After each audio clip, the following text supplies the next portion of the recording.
اعوذ باللہ من الشیطان الرجیم بسم اللہ الرحمن الرحیم صلی اللہ علی حبیبہ سیدنا محمد و آلہ و اصحابہ وسلم۔ میرے پیارے ناظرین، میں بہت ہی خوبصورت دعا لے کر حاضر خدمت ہوں۔ بازار میں جب ہم جائیں تو اس دعا کا اہتمام کریں، اور اس کا ثبوت ہمیں ترمذی شریف سے ملتا ہے۔ سیدنا عمر ابن خطاب رضی اللہ تعالی عنہ اس حدیث شریف کے راوی ہیں۔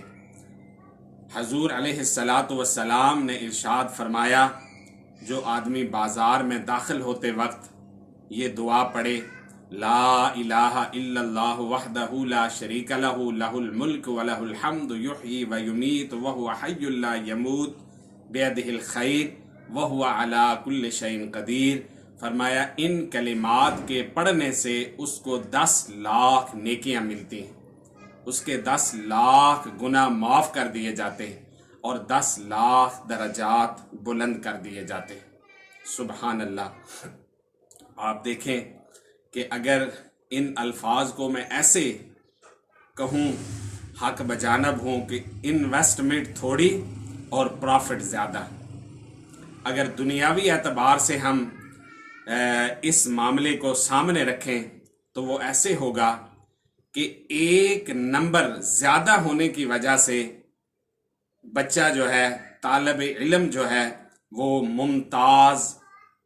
جیسی پوزیشن حاصل کر لیتا ہے، فرسٹ ڈویژن اسے مل جاتی ہے ایک نمبر زیادہ ہونے کی وجہ سے۔ اسی طرح ایک طالب علم ہے، ایک نمبر اگر کم ہو گیا تو امتحان میں فیل ہو جاتا ہے، ایک نمبر کم پڑ جانے کی وجہ سے۔ اسی طرح اگر ہم الیکشن کی بات کریں، جس کا ایک ووٹ زیادہ ہو جائے وہ الیکشن جیت جاتا ہے، ایم پی بن جاتا ہے، اور اسی طرح اگر ایک ووٹ کم ہو جائے تو وہ الیکشن ہار جاتا ہے۔ میرے پیارے ناظرین، دنیاوی اعتبار سے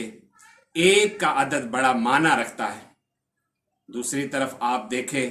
کہ بازار میں داخل ہوتے وقت ہم نے اس دعا کا اہتمام کرنا ہے، اور لاکھوں کی تعداد میں نیکیاں لے کے ہم نے اپنے گھر واپس آنا ہے۔ کسی نہ کسی طریقے سے بندے کا آنا جانا بازار میں رہتا ہے، ضروریات زندگی کی چیزیں لینے کے لیے بندہ جاتا ہے۔ بعض دفعہ آپ دیکھتے ہیں کہ ایک بندہ جو ہے وہ کاروبار کرنے کے لیے گیا ہے تو ویسے ہی بازار میں وہ جائے گا۔ ایک بندہ کسی اپنے دفتر میں جا رہا ہے ڈیوٹی کے اوپر تو اس کا گزر بھی بازار سے ہو جاتا ہے۔ بچے اسکول جاتے ہیں تو اکثریت میں بچوں کا بھی گزر بازار سے ہوتا ہے۔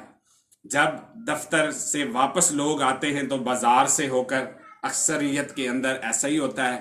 اور بچے بھی جب واپس اسکول سے چھٹی ہوتی ہے، مدرسے سے چھٹی ہوتی ہے، واپس اپنے گھر آتے ہیں تو بازار میں ان کا جانا ہوتا ہے۔ اگر نہ بھی جانا ہو تو ویسے سودا سلف لینے کے لیے بندہ چلا جاتا ہے۔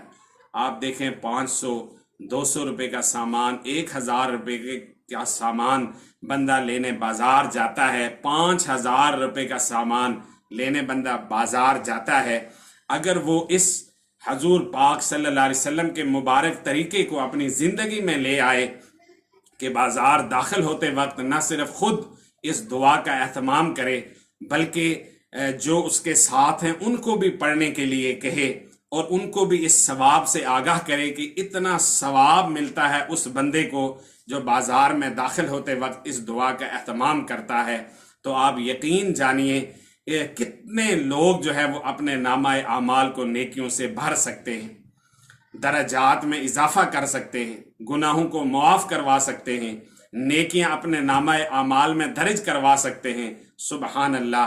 2 دفعہ 3 دفعہ 4 دفعہ 1 دفعہ یا ہفتے میں بھی 1 دفعہ اگر بندہ بازار میں جائے اور اس مبارک طریقے پر عمل کر لے تو آپ دیکھ لیں کس قدر اور میری گزارش ہے تمام اساتذہ کرام سے کہ وہ اپنے بچوں کو جہاں باقی چیزوں کی تعلیم دیتے ہیں تو جب بھی وقت ملے تو اپنے بچوں کو اس انداز سے ان کی تربیت کرنے کی بھی کوشش کریں تاکہ ان کی زندگیوں میں تبدیلی اور رونما ہو۔ یہ دین اسلام کا پیغام ہر اس نوجوان تک پہنچے، ہر اس طالب علم تک پہنچے، ان والدین تک پہنچے جو اپنے بچوں کو اس کا پابند بنا لیں کہ آپ نے سودا سلف لینے جانا ہے، اور نبی کریم رؤوف الرحیم صلی اللہ علیہ وسلم کی جو مبارک دعا ہے بازار میں داخل ہوتے وقت پڑھنے کی، اس کو بھولنا نہیں ہے۔ یہ والدین اپنے بچوں کو تلقین کریں، والدین اپنے بچوں کو تاکید کریں، اور جو ممبر اور محراب کے وارث ہیں ان سے بھی میں گزارش کروں گا کہ وہ بھی نماز کے وقت جمعے کے بعد تھوڑا سا ٹائم نکال کے اپنے نمازیوں کو، اپنے مقتدیوں کو اس دعا کے متعلق ضرور بتائیں۔ حفاظ کرام ہیں، اپنے گھر میں سب کو اس بیان کو سنائیں تاکہ اس ثواب کو حاصل کرنے کے لیے ہم سب جو ہے وہ بڑھ چڑھ کر اپنا حصہ اس میں شامل کریں۔ میرے پیارے ناظرین، آپ دیکھیں جو تاجر حضرات ہیں، جو دکاندار حضرات ہیں، ان سے میری گزارش ہے کہ وہ اس دعا کو نہ صرف پڑھنے کا اہتمام کریں، اس ثواب کو اپنی زندگیوں میں حاصل کرنے کی کوشش کریں، بلکہ آپ اپنی دکان پر اس دعا کو لکھ کر، اگر خود نہیں آپ لکھ سکتے کسی سے لکھوا لیں، تو وہاں دکان پر اس کو لگا لیں تاکہ جہاں جب گاہک آپ کی دکان پر آئے اس کی نظر سامنے پڑے تو اس کو یہ دعا نظر آئے تو وہ اس دعا کو پڑھنے کا اہتمام کرے۔ لا الہ الا اللہ وحدہ لا شریک لہ لہ الملک ولہ الحمد یحیی ویمیت وہو حی لا یموت بیدہ الخیر وہو علی کل شیء قدیر۔ آپ دیکھیں کس قدر ثواب جو ہے وہ ہم اپنے نامہ اعمال میں درج کروا سکتے ہیں۔ تو آپ نے ضرور اس کا اہتمام کرنا ہے اور اس پیغام کو ہر ہمارے بزرگ تک پہنچانا ہے، ہمارے ہر نوجوان تک پہنچانا ہے، اور میری گزارش ہے تمام نوجوانوں سے کہ اس بیان کو سنا کریں۔ اس میں آپ کی زندگی کو بہتر کرنے کی کوئی نہ کوئی چیز آپ کو ضرور میسر آئے گی جس سے ہم اپنی زندگیوں میں تبدیلی لا سکتے ہیں۔ اللہ تبارک و تعالی مجھے، آپ کو، ہم سب کو ان اچھی اچھی باتوں پر عمل کرنے کی توفیق عطا فرمائے، اور اس پیغام کو آگے فارورڈ کر کے صدقہ جاریہ کے طور پر